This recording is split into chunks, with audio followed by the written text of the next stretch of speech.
ভাই এই একই ক্যাপশন আমরা ওডিআই ওয়ার্ল্ড কাপের আগে দেখেছি, টি-20 ওয়ার্ল্ড কাপের আগে দেখেছি। ঠিক আছে, কোনো কি লাভ হয়েছে বাংলাদেশ দলের?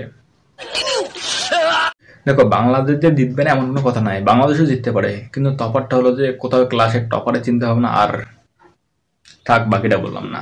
নিজেদের দিনে যে কোনো দল ভালো ক্রিকেট খেলতে পারে, আমি একবারের জন্য মেনে নেবো যে বাবর আজম 150+ স্ট্রাইক রেটে ব্যাটিং করতে পারে, কিন্তু আমার যেন মনে হয় না যে বাংলাদেশ ভারতকে হারাবে।